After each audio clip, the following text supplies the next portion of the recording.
Thank you, sir, for giving me this opportunity. Though I have not prepared any slides or anything, but whatever I've gathered from the presentations, I just want to tell you from the policy point of view.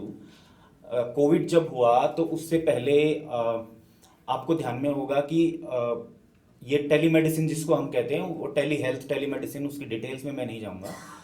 लेकिन पहले WhatsApp पे अगर कोई doctor अपना prescription देता था, that was kind of illegal, it was unethical. लेकिन Covid से जस्ट पहले कुछ गाइडलाइंस हमारी आई पहले देश में। एक मुंबई हाई कोर्ट का ऑर्डर था, उसमें बहुत सारे डिस्कशंस हुए थे कि इसके क्या पिटफॉल्स हैं अगर डॉक्टर बगैर पेशेंट देखे ऐसे कर देता है। तो अभी हमारे लेटेस्ट ये है कि we can do telemedicine. That was a big decision और फॉर्चुनेटली वो कोविड से जस्ट पहले आया। मतलब and that helped a lot.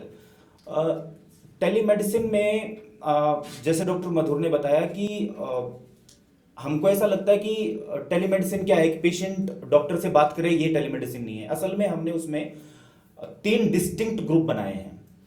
Patient तो बात कर सकता है, लेकिन उसका मीडिएशन कैसे हो सकता है। जैसे मान लो डॉक्टर मधुर ने बहुत अच्छे एग्जांपल दिए, सर ने बताया अरुणाचल में कैसे होता है, अनुज भैया तो काम ही कर रहे हैं वहाँ। सपोज एक एक्सीडेंट होता है, सीपीआर करना है, उसको नहीं आता, तो हम उसको वहां से बता सकते हैं। डॉक्टर मधुर ने बताया ही कि कर ही सकते हैं। तो कैसे हो सकता है कि तीन तरह से हो सकता है। ये डॉक्टर डॉक्टर का हो सकता है, जैसे पीएचसी पे सीएचसी पे कोई डॉक्टर बैठा है और हब में जैसे बताया एक मेडिकल कॉलेज में कोई डॉक्टर बैठा है, तो वो दोनों इंटरेक्ट कर सकते हैं। और ये रेफरल जैसा मान लो आप कि तुरंत अगर रेफरल, पहले जो हम रेफरल करते थे, मुझे नहीं पता, मुझे अपने सीनियर से पूछना है, तो टेलीमेडिसिन के थ्रू हो सकता है। तो ये जो हमारी इक्विटेबल एक्सेस की बात कर रहे हैं हेल्थ केयर में, ये कैसे संभव है इसमें। तो डॉक्टर अगर पीएचसी पे सीएचसी पे बैठा है तो वहां बात कर ले, और अब ये अलाउड है। तो ये उसको बता दे, उसको सब पता है, उसने सब पढ़ा हुआ है, जस्ट उसको वो कॉन्फिडेंस नहीं है और उसको स्पेशलाइज्ड सर्विसेज नहीं आती। और स्पेशलाइज्ड डॉक्टर तो वहां जाएंगे नहीं, बहुत इट्स वेरी डिफिकल्ट।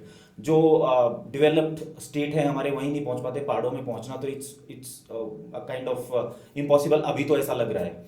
तो हालांकि सीटें बहुत बड़ी हैं एमबीबीएस की और पीजी की भी, दैट इज सेपरेट स्टोरी।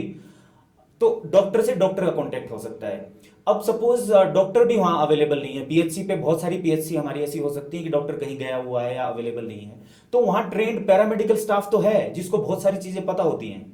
तो वो भी एक, जो टेलीमेडिसिन का सेंटर बहुत दूर है, एक किसी हिली एरिया में कहीं है, तो वो उससे कनेक्ट करके भी हेल्थ केयर दे सकता है।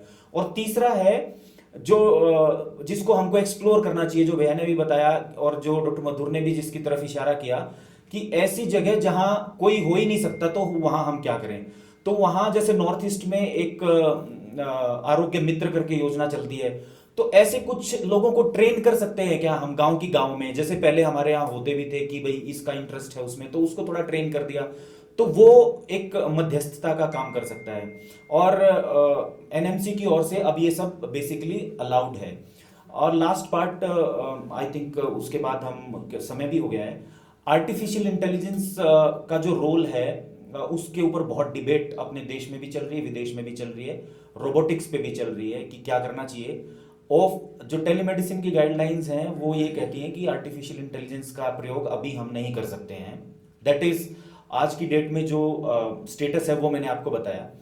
लेकिन मैनेजमेंट में आर्टिफिशियल इंटेलिजेंस हमारा, जैसे डॉक्टर मधुर ने हमको एक छोटी सी चीज बताई कि इतने सालों से हम काम कर रहे हैं लेकिन हमारे पास डेटा ही नहीं है। तो आर्टिफिशियल इंटेलिजेंस कम से कम हमको उसकी मैनेजमेंट और उस सारे डेटा एनालिसिस में मदद कर सकती है। उसका प्रयोग पेशेंट केयर में ना करते हुए भी डाटा एनालिसिस और मैनेजमेंट में हम डेफिनेटली कर सकते हैं। और उसको भी हमको एक्सप्लोर करना चाहिए कि हिमालयन रीजन्स में हमारी किस तरह की प्रॉब्लम्स हैं और उनको आइडेंटिफाई करके उसका सोल्यूशन हम कैसे कर सकते हैं। मुझे लगता है आर्टिफिशियल इंटेलिजेंस का इसमें भी प्रयोग हो सकता है। और लास्ट जो है टेक्नोलॉजी की बात हम करते हैं, तो टेक्नोलॉजी केवल ये इंटरनेट और इस तरह की नहीं है, और भी बहुत सारी टेक्नोलॉजी जैसे डिवाइस एक से एक बढ़ करके आ रहे हैं हमारे हमारे जो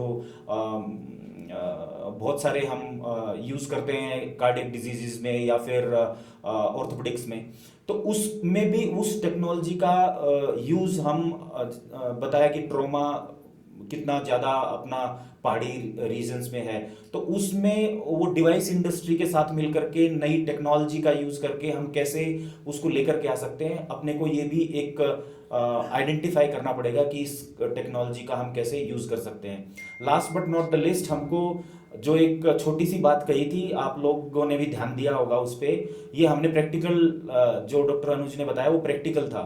हमने कोविड में एक हेल्पलाइन शुरू करी, पता नहीं किस किस से, यूएसए से एक नेहा है, उनसे बात करके हम उत्तराखंड में कैसे, अगर कोविड का वेव दोबारा आता है तो हम सारा सब कुछ टेलीमेडिसिन एक जगह से ही दे देंगे, सब तैयार कर दिया।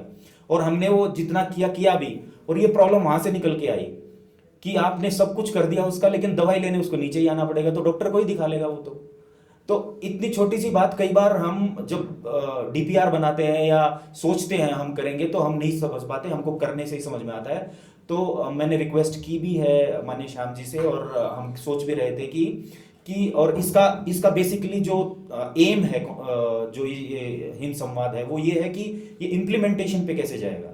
तो हम इसको कैसे, जो हमने आज डिस्कस किया है, उसकी कौन सी प्रॉब्लम को आइडेंटिफाई करके और उसको हम एक जगह इम्प्लीमेंटेशन चालू कर सकते हैं, और पायलट की तरह अगर आई थिंक उस दिशा में अगर हम बढ़ेंगे, तो मुझे लगता है कि हम जो इसका करने का हमारा ध्येय है वो पूरा होगा। ये बात मुझे कहनी थी। Thank you.